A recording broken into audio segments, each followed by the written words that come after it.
is college tuition versus inflation.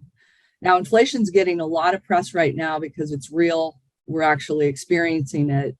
But for the longest time, look at this dark green, which is the increasing, rising college tuition inflation versus CPI, which we all know is a manufactured number, and it's manipulated, and it's it has been low.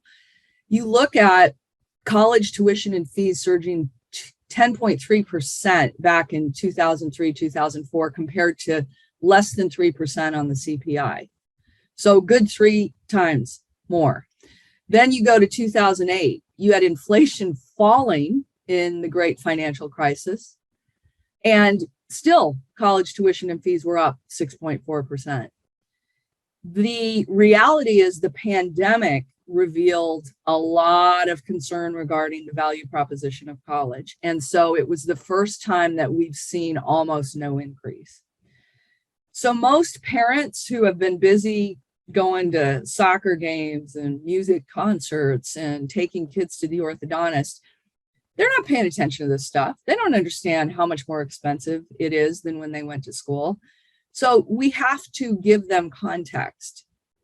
And I always joke and say, yeah, they're charging you for everything, and this is hilarious. It's like a SpongeBob cartoon, but it's true. They might say, oh, we didn't have a tuition increase, but we took room and board up 15%, or we didn't take room and board up, but the miscellaneous fees went up. So it just feels like every time you turn around, there's an additional technology fee or miscellaneous fee. It is doggone expensive. But the only thing more expensive than college education in this country is having no college education. We saw that hammered home in spades with the unemployment realities during the pandemic. College graduates didn't lose jobs left, right, and center. So we continue to sign up for this because compared to the other options, it's still a good investment, or so we like to think. A lot of that is dependent on what the kids major in. If you're in any of the STEM courses, the return on investment is pretty darn good. Business majors still do pretty well.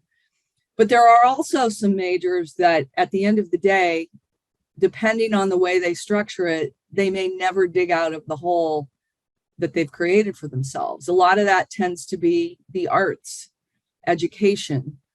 And so we need to be good consumers of higher education. We need to help the families that we serve be good consumers of higher education. So there's a lot of things in terms of making an informed purchase decision about college that are not unlike buying houses and cars. I like to help families understand that they are, in fact, the CEOs of their personal economic model. I will explain to them the tanks that they see before them, that they go to work and they earn millions of dollars in their lifetime, but that doesn't stay in that lifetime capital potential tank, that it comes to them in the form of weekly, monthly paychecks and hits that doggone tax filter, which we can try to mitigate, but can never eliminate. And then it hits that lifestyle regulator where they're making decisions about how much energy and effort is required to redirect money up that future lifestyle tube into their savings and investment tanks for the future, and how much is going to flow into their current lifestyle and be consumed and gone forever. I like to familiarize families with the concept of the personal economic model right up front, because this is going to be where we do our work. This is where they are going to see where wealth transfers happen. This is where they're going to see how money works for them. And so we talk a little bit about that. What's in your savings and your investment tank? How do we balance the competing priorities? And what are the competing priorities for every parent sending a kid to college? Well, number one, how do I maintain my current lifestyle. Most families like the houses they live in. They like the cars they drive. They like the vacations they take to create memories as a family when they're not in a pandemic. So they're not really excited about reducing their current lifestyle. Oftentimes, they may not understand the impact that saving for college, paying for college might have on their future lifestyle, their ability to get on track or stay on track for retirement. But along comes college, and wow, how are we going to balance these three priorities and do so in a way that is a speed bump instead of a brick wall? That's the challenge we're faced with. And it's our job to help those families figure that out.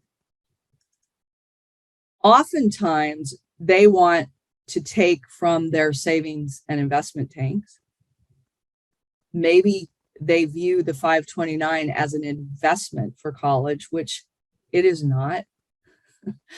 They don't see it, but it's not.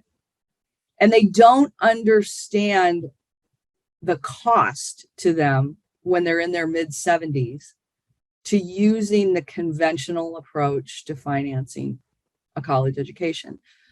So it's our role to educate them, to inform them, to enlighten them, and to show them that what we've taught them as a financial culture in terms of conventional wisdom is not serving them well. And so we have to use tools like the spending game. We have to use tools like the personal economic model and speak in language like wealth transfers and finding the money in order to deliver on the financial components of the college project plan.